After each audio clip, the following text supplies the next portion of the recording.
Electoral bonds जो एक समय पर इतना डिबेटेबल इशू था, एक बार फिर से सबकी नजरों के सामने है। और ऐसा इसलिए क्योंकि हाल ही में कर्नाटका में एक एफआईआर लॉन्च की गई है, जिसमें union finance minister Nirmala Sitharaman के साथ कई और रिनाउंड पॉलिटिशियंस को नेम किया गया है। सभी जानते हैं कि ये FIR under section 384 extortion and section 120B conspiracy के अंडर करवाई गई है in relation to their alleged role in having forced to corporates, that is Mrs. Sterlite and Mrs. Vedanta to cough up sum of rupees 230 crores in electoral bonds। सिर्फ यही नहीं, complainant Adarsh R Iyer, co-president of Janadhikara Sangharsha प्रतिशत ने ये भी एलिज किया है कि ये सभी कॉर्पोरेट्स मल्टीपल रेट्स के सब्जेक्ट थे, जब तक कि उन्होंने इलेक्टोरल बॉन्ड्स को बाय करने का ऑब्जेक्टिव फुलफिल नहीं किया। हालांकि इस न्यूज के ब्रेक होते ही बहुत सारा ड्रामा और हलचल देखने को मिला था, पॉलिटिक्स और लीगल दोनों ही फील्ड्स में। जहां एक तरफ यूनियन फाइनेंस मिनिस्टर को रिजाइन करने के लिए कहा गया, वहीं दूसरी ओर कर्नाटका हाईकोर्ट ने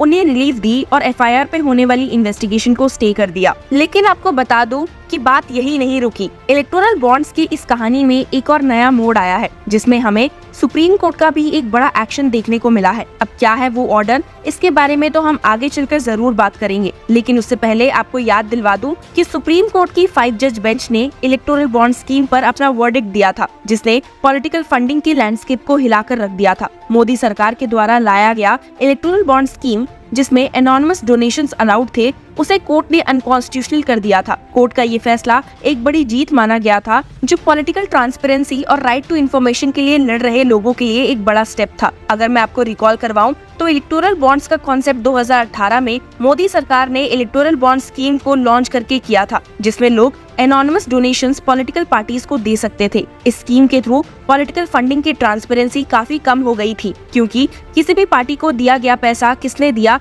ये पब्लिक इंफॉर्मेशन डोमेन में नहीं आता था। इस स्कीम को लाने का एक और ऑब्जेक्टिव था कि ब्लैक मनी को पॉलिटिकल फंडिंग से दूर रखा जाए। लेकिन कोर्ट के नजरिए से देखा जाए तो ये स्कीम पब्लिक की इंफॉर्मेशन के अधिकार को कमजोर करता था, जो कि आर्टिकल 19(1)(a) के तहत एक फंडामेंटल राइट है। और इसीलिए सुप्रीम कोर्ट ने 15 फरवरी 2024 को एक लैंडमार्क जजमेंट दिया, जिसमें इलेक्टोरल बॉन्ड स्कीम को अनकॉन्स्टिट्यूशनल कहकर रद्द कर दिया गया। इस बेंच का नेतृत्व chief justice of India DY Chandrachud ने किया और उन्होंने अपना लीड जजमेंट दिया, जिसमें जस्टिस संजीव खन्ना ने भी सहमति जताई। कोर्ट ने कहा कि इलेक्टोरल बॉन्ड स्कीम जो एनोनिमस फंडिंग डोनेशंस को अलाउ करता था, ये फंडामेंटल राइट टू इन्फॉर्मेशन का उल्लंघन करता है। आर्टिकल 19(1)(a) का ये अधिकार केवल फ्रीडम ऑफ स्पीच तक सीमित नहीं है, बल्कि ये पार्टिसिपेटरी डेमोक्रेसी के लिए एक जरूरी हिस्सा है, जो सरकार को अकाउंटेबल बनाता है। कोर्ट ने हाईलाइट किया था कि इकोनॉमिक इनइक्वालिटी पॉलिटिकल एंगेजमेंट को डायरेक्टली इम्पैक्ट करता है। जब पैसा और पॉलिटिक्स का इतना गहरा संबंध हो, तो फाइनेंशियल कॉन्ट्रीब्यूशंस को क्विड प्रो क्वो के तौर पर देखा जा सकता है। मतलब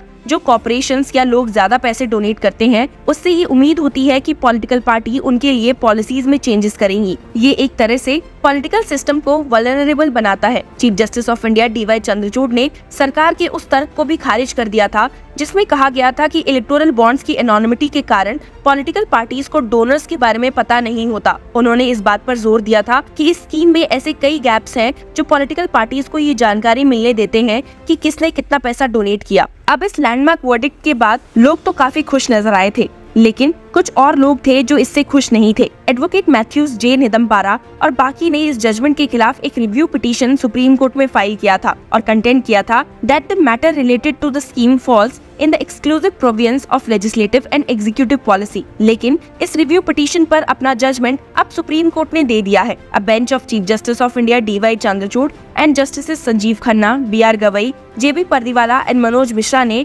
हाल ही में कहा है कि दिए गए डिसीजन में कोई भी एरर नहीं है। बेंच ने ये क्लियर कर दिया है that having perused the review petitions, there is no error apparent on the face of the record. No case for review under Order 47 Rule 1 of the Supreme Court Rules 2013. The review petitions are therefore dismissed. Supreme court का ये एक और फैसला सरकार के लिए एक बड़ा झटका है, क्योंकि आपको याद होगा कि सरकार का एक और बड़ा आर्गुमेंट था कि electoral bond scheme black money के सर्कुलेशन को रोकने के लिए एक जरूरी कदम है। लेकिन कोर्ट ने इस बात को भी खारिज कर दिया था। कोर्ट ने प्रोपोर्शनैलिटी टेस्ट का इस्तेमाल किया था, जो पुट्टास्वामी जजमेंट के टाइम पर यूज किया गया था। ये टेस्ट ये चेक करता था कि क्या सरकार का ऑब्जेक्टिव अचीव करने के लिए जो स्टेप्स उठाए गए हैं वो फंडामेंटल राइट्स पर ज्यादती कर रहे हैं या नहीं। कोर्ट ने कहा था कि ब्लैक मनी को रोकने के लिए सरकार ने लीस्ट रिस्ट्रिक्टिव मेथड का इस्तेमाल नहीं किया, जैसे कि 20,000 से ज्यादा की एनोनिमस डोनेशंस पर रोक या इलेक्टोरल ट्रस्ट का इस्तेमाल जो कि पॉलिटिकल डोनेशंस को ट्रांसपेरेंट बनाते हैं। एक और इंटरेस्टिंग आर्गुमेंट ये था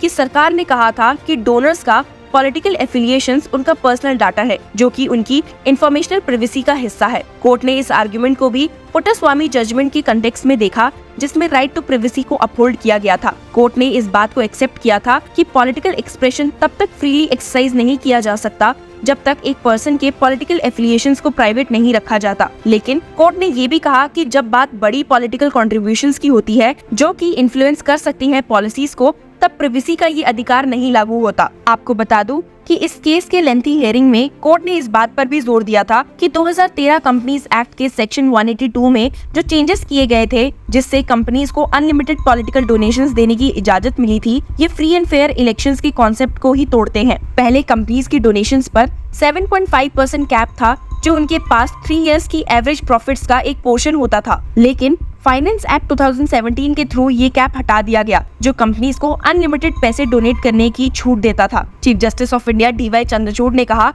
कि कंपनीज के डोनेशंस को इंडिविजुअल के डोनेशंस के बराबर ट्रीट करना गलत है क्योंकि कंपनीज का कंट्रीब्यूशन ज्यादा होता है और इनका पॉलिटिकल प्रोसेस पर असर भी ज्यादा होता है। सुप्रीम कोर्ट ने रिप्रेजेंटेशन ऑफ पीपल एक्ट 1951 के सेक्शन 29C में किए गए अमेंडमेंट्स को भी अनकॉन्स्टिट्यूशनल डिक्लेयर किया था। पहले ₹20,000 से ज्यादा की डोनेशंस को डिस्क्लोज करना पड़ता था, लेकिन फाइनेंस एक्ट 2017 के थ्रू ये रिक्वायरमेंट हटा दी गई थी इलेक्टोरल बॉन्ड्स के केस में। कोर्ट ने क्लैरिफाई किया कि ये रूल एक बैलेंस बनाता था जिसमें वोटर्स को राइट टू इन्फॉर्मेशन और डोनर्स की प्राइवेसी के बीच एक समझौता होता था। इस प्रोविजंस का हटाया जाना ट्रांसपेरेंसी के खिलाफ जाता है। अब जहां तक हमने इस वर्डिक्ट के आफ्टर इम्पैक्ट को देखा है उसमें सबसे बड़ा इम्पैक्ट ये था कि पॉलिटिकल पार्टीज को एनोनिमस डोनेशंस नहीं मिल पाएंगी। स्टेट बैंक ऑफ इंडिया को भी तुरंत ही फर्दर इलेक्टोरल बॉन्ड्स की इशुएंस को बंद करने का ऑर्डर दिया गया था। साथ ही इलेक्शन कमीशन को ये ऑर्डर दिया गया था कि जो बॉन्ड्स अप्रैल 2019 के बाद इशू हुए हैं उनका पूरा डाटा वेबसाइट पर पब्लिक किया जाए। CPIM के लॉयर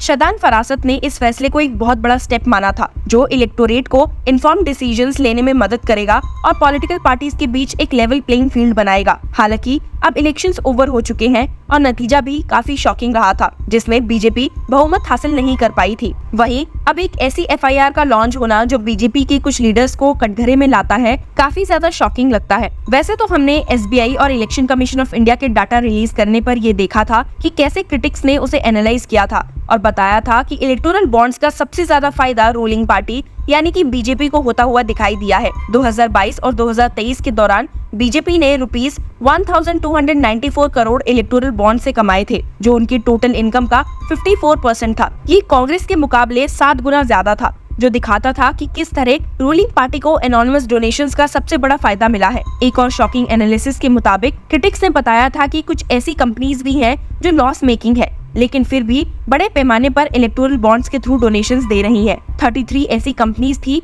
जो एग्रीगेट ₹576 करोड़ के बॉन्ड्स डोनेट कर चुकी थी जिसमें से 75% बीजेपी को मिले थे। ये कंपनीज एग्रीगेट 1 लाख करोड़ का लॉस दिखा रही थी जो इस बात का इशारा करता था कि कहीं न कहीं पैसा लॉन्ड्रिंग या टैक्स इवेजन का खेल हो सकता है। ऐसे में ये देखना काफी इंटरेस्टिंग होगा कि कर्नाटका हाई कोर्ट तक पहुंच चुके केस में आगे क्या होता है। क्या अब ऑपोजिशन पार्टीज की तरह रूलिंग पार्टी को भी लीगल बैटल्स लड़नी पड़ सकती हैं या फिर कुछ और। साथ ही सुप्रीम कोर्ट के बॉन्ड्स रिव्यू पिटीशंस को डिसमिस करने के बाद सरकार क्या नई स्कीम या पॉलिसी लेकर आती है, आपका इस पर क्या कहना है? And stay tuned with law chakra for more such legal news and analysis.